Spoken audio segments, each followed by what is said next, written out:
Hey everyone, King of Charmanders here. Today I'll be your judge, your jury, and your psychotherapist.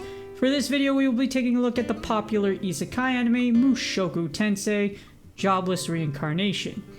This video contains spoilers, and the anime hasn't caught up to the manga yet, so if you haven't read the university arc in the manga or the light novels, you might want to turn back now. You have been warned. ようやく気づいた。今まで何度も感じていた違和感の正体に。さらには何の問題もなかった。In this anime, the main character, Rudeus Greyrats, is struck with erectile dysfunction. You're a dude, you like women, you got the perfect babe, and you got her right where you want to. The thing is, something happened in the past, and sadly the sacred treasure in between your legs refuses to rise to the occasion. And that, ladies and gentlemen, is erectile dysfunction, or in clinical psychology cases, erectile disorder. For every video where I do a mental health diagnosis, we'll be using the Diagnostic and Statistical Manual of Mental Disorders, 5th edition, or DSM-5 for short.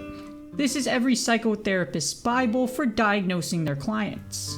And here are the diagnostic features of one of the most terrifying mental disorders for the male psyche. The essential feature of erectile disorder is the repeated failure to obtain or maintain erections during partnered sexual activities.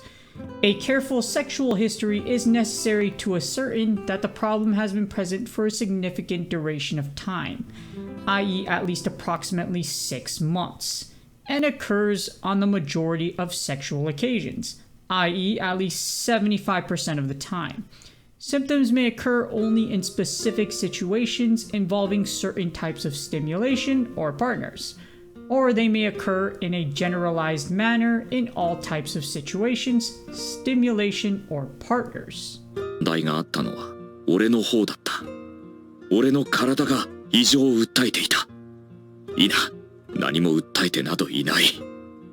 ただ沈黙していたのだ。精一杯ご奉仕させていただきます。泥沼か、どうだった？いろいろ試してはもらいましたが、ダメでした。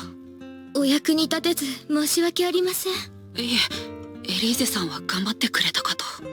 Now we move on to the diagnostic criteria of erectile disorder, or ED for short.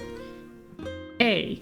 At least one of the 3 following symptoms must be experienced on almost all or all approximately 75% to 100% occasions of sexual activity in identified situational contexts, or if generalized, in all contexts. 1. Marked difficulty in obtaining an erection during sexual activity.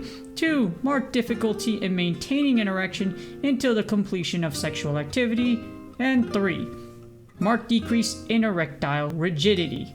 Now, the reason I read all 3 criteria is because our main protagonist here unfortunately has experienced all 3 contexts.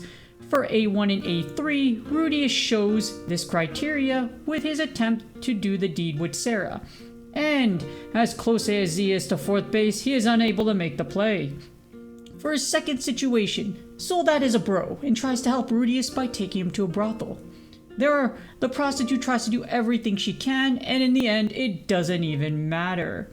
I tried so hard and got so far, but in the end, it doesn't even matter. In all honesty, if you know that reference, rest in peace to Chester Bennington, who took his own life. If you or someone you know happens to have suicide ideations, please dial the Suicide Prevention Hotline or 988, the Suicide and Crisis Lifeline. ほど、俺はある病気を患っている。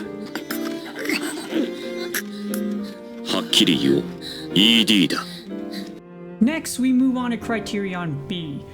The symptoms in Criterion A have persisted for a minimum duration of approximately 6 months. Yeah, Rudeus definitely meets Criterion B. Poor dude has been going through this for over 2 years. I can't imagine a week of having erectile disorder, let alone over 700 days.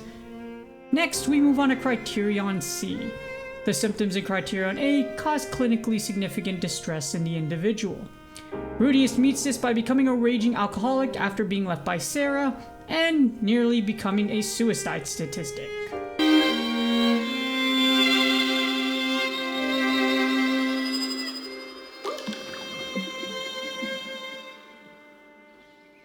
今の私とルーデウスでは釣り合いが取れません。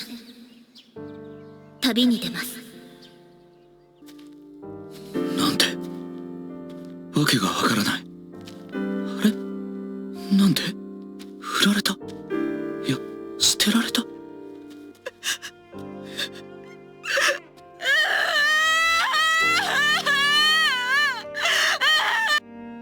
Last but not least, we have Criterion D.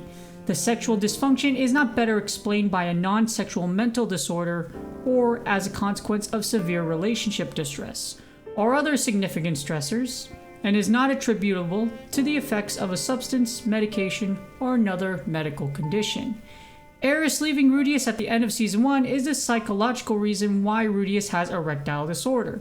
Eris left Rudeus after they slept together, so the act of being abandoned right after losing his virginity psychologically damaged Rudeus and inflicted him with erectile disorder, which also co-occurs with clinical depression. Now this can get really confusing when you diagnose comorbidity, which is 2 or more mental disorders at once. So for the sake of simplicity, we're just going to focus on Rudeus's erectile disorder. While Rudeus has signs of clinical depression due to abandonment, the fact he wanted to sleep with Sarah rules this out. Rudeus also had a great relationship with Sarah before his ED incident, so that rules out severe relationship distress, and to check off the last thing on the list, Rudeus wasn't abusing any substances or medication.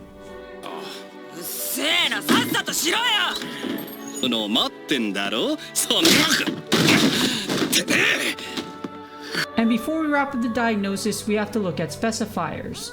For the first specifier, Rudeus meets the acquired criteria as it began after a period of normal sexual function. For the second specifier, it is generalized, as this is met by the prostitute in the brothel trying a variety of methods to cure Rudeus's erectile disorder. And for the final specifier, I would diagnose it as moderate. This is justified due to Rudeus's drinking habits after the incident with Sarah and his Friday night smackdown of Soldat. But the fact that Rudeus is outside his room at all rules out a severe specifier. Had Rudeus done something like lock himself in his room and try not to actively fix his erectile disorder, he would qualify for severe specifier. And with all the data gathered, Rudeus Greyrats' diagnosis would be erectile disorder 302.71 F52.21. Specifiers acquired, generalized, and moderate.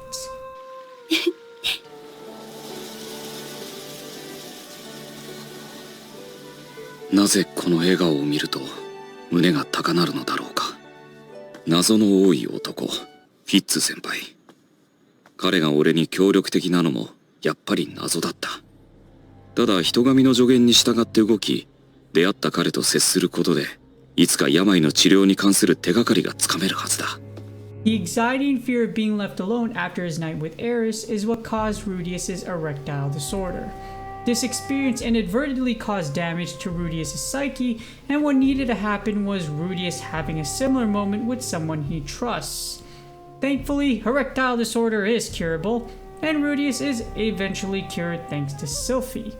During the university arc, Rudeus is able to get hard again after Sylphie, under her alias Fitz, accidentally sits on his leg. Later on in the arc, Sylphie reveals her true identity to Rudeus and ends up sleeping with him. She makes a promise to never leave Rudeus and to always stay by his side. When he wakes up the next day, he looks to his side and hugs Sylphie, thanking her for curing his erectile disorder. If you liked this video, please do me a huge favor. Like, subscribe, and comment if you would like me to psychoanalyze one of your favorite anime characters. Till then, take care of yourselves, your loved ones, and I will see y'all on the next video.